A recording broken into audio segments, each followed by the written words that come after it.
Hey, what's up, world? This is your man, Kelsey-Bernard, and I want to do a quick follow-up video to the video that I just posted earlier tonight, and it was on the subject of the club being vain or the vanity of going to the club.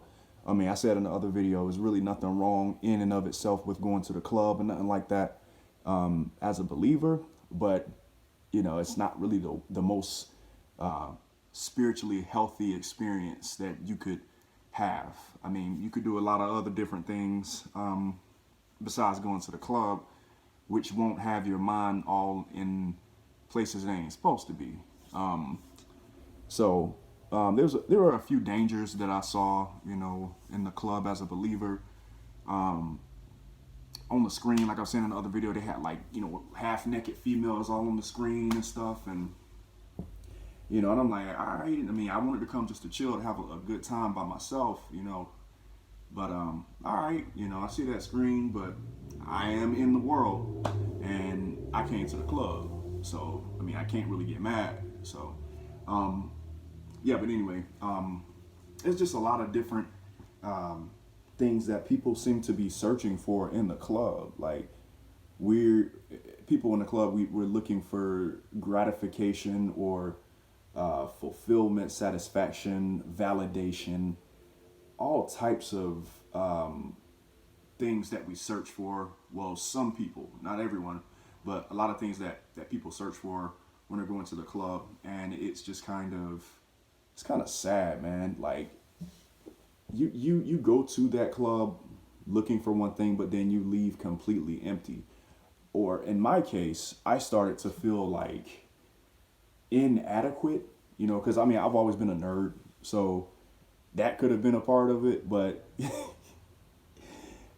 I know it was also other things like, just the fact that that's just not me. Like I'm not that type of guy. I'm not the type of guy that would normally go to a club. That's not who I am. And if you are, I mean, ain't nothing wrong with that. As long as you're, safe spiritually and physically. You know what I'm saying? And I know some people out there watching right now saying, "Well, you shouldn't be going to the club anyway, buddy. You shouldn't be doing that anyway. It's a sin to go in a club, my buddy." Actually, no, it's not. It's not a sin to actually to go to the club in and of itself. Going to the club is not inherently sinful, but it's what you do in the club which would bring about the sin. It's your response to the stimulants in the club, like that is where the sin comes in.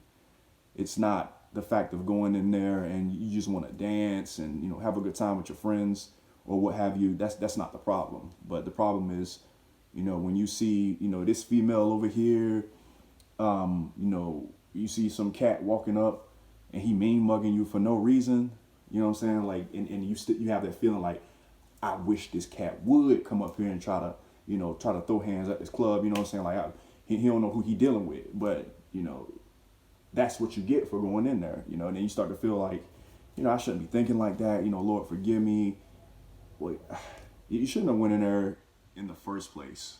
I mean, going in there is not a sin, but again, what you do in response to going in there is where the sin could come from. But yeah, man, like it's just a weird experience. Like, what is everyone looking for when you go to the club? Like, what are you seeking to be fulfilled when you go in there? You want to go in there just to have a good time? Yeah, that could happen, but as a Christian, you go in there to have a good time, more than likely something else gonna come out of it. You're gonna end up stumbling in some way. I mean, but that's just me. I mean, that's probably not everybody else, but I know for me, like I was saying, you walking in there, you seeing these females, and you thinking about how you used to be back in the day, and in the days before you repented. You know what I'm saying? Like man, I'll pull shorty if she, if I wasn't da da da, and then your mind is just like going all over the place. You want to knock dudes out. You want to fight. It's a competition. It's like covetousness, vanity, arrogance, pride, murder of the heart and everything. And nah, I shouldn't have went there tonight, guys. I should not have gone. And it's not the best place to seek out comfort. Like I said earlier, I'm going through something right now. I'm doing pretty well. I'm blessed. God's grace is on me, but I'm kind of dealing with something right now, something fairly difficult, relatively difficult for me, but I'm gonna be all right. It ain't my first rodeo, and hopefully it was my last. You know what I'm saying? So some of y'all know what I'm talking about. If you do, don't comment it. But yeah, man, like it's just I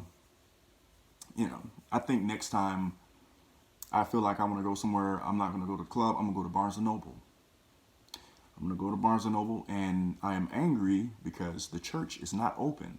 I'm mad at the coronavirus right now, and the dealings with that, because I can't go to church, bro. Like, I want to socialize with other believers, but the church is closed because of coronavirus, and they're doing like the digital services, and I can't really fellowship with y'all, like through a screen like that. I mean, you can, but that's actually, hold on, that's kind of a fire idea, like doing a little Bible study Zoom meeting. I think that'll be kind of cool. But and if you're from church and you see this, hit me up and we can do that for real. But yeah, bro. I need to get with some cats and fellowship and grow in the Lord. Cause man, it's been a ride, man. I mean, back in 2017, I was out there in the world, man. I backslid to the point where if it wasn't for the grace of God, I would have never came back. Like, I mean, it's like that in the first place when you get saved. It's all Him, but I'm telling you, man, like all these girls, drugs, you name it, bruh. It's just like, just getting big headed, thinking that I had it going on, thinking I'm balling and all that stuff. My mind was gone, and I was not seeking out the Lord. Like, the Spirit was grieved within me, and God had to say, "Oh, okay." I said, "All right, so you wanna wild out? All right, let me go get that belt." And then 2000, the rest of 2017, 2018, 2019, and this year has been divine discipline. Like, God was not playing. He was like, "Nah, you gonna come back and you gonna serve me, because it's imperative that I submit to the Lord, or I'm gonna end up like Jonah." And that's basically what this is. I mean, I'm laughing, but it really ain't funny. I remember writing this one, it's not an article, but it was like a little journal entry I made about I think it's 3 levels of God's discipline for His children. And it's kind of deep. I think I'm a do a separate episode and share that with you guys. But yeah, God had His hand on me, and he put His hand on me. All right. So, and if you think you're gonna wild out, if you're a Christian and you think you're gonna wild out, don't do it, because the Father will, He'll pop the dust out your pants. For real. Try it if you want to. Yeah, but anyway, but just to wrap it up, man, I just want to say that if you go to the club, man, just use discernment, use wisdom.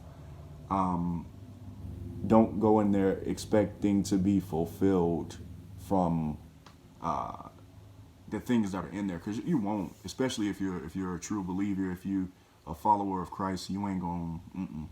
You ain't gonna be fulfilled. You just gonna be disturbed.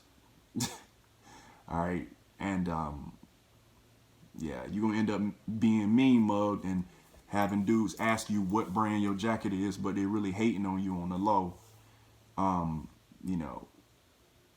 a lot of temptation, a lot of stumbling factors, a lot of stumbling blocks that's in there. So that, you know how the Bible says, you know, to cause your brother to stumble, that's what that is, you know. So, and also, yeah, that could be that situation that, you know, if someone sees me going in there like a younger believer, or somebody that's a little bit younger in the faith, they see me going in there, you know, in the club, and you know, they start slipping up because I decided to go to the club, and then I'll be like, I ain't tell you to do all that, da da da.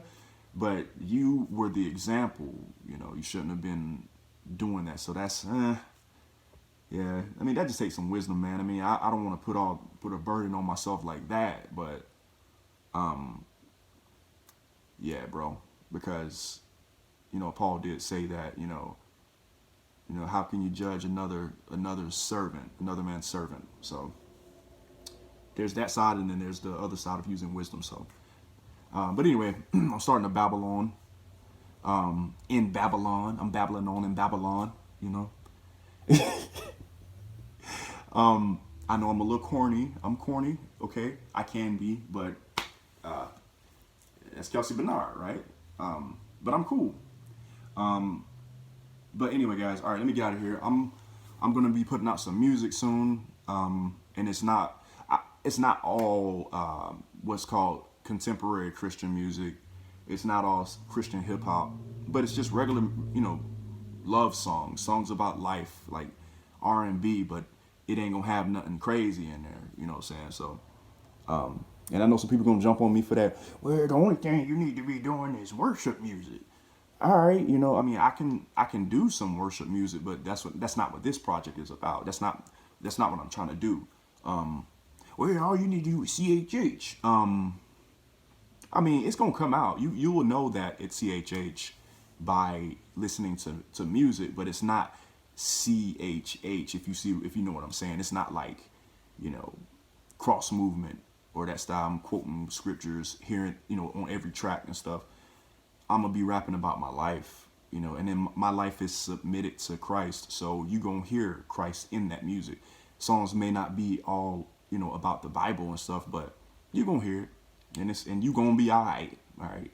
So, Memoirs of a Grown Man, Kelsey-Bernard, coming soon. It's gonna be lit. It's gonna be good, and can't wait for you guys to hear it. All right, let me get on in the bed. I know y'all see my background here, my bed all set up and stuff, so I'm about to crash, guys. Y'all be easy, grace and peace. Love you guys. God bless you, and I'm out.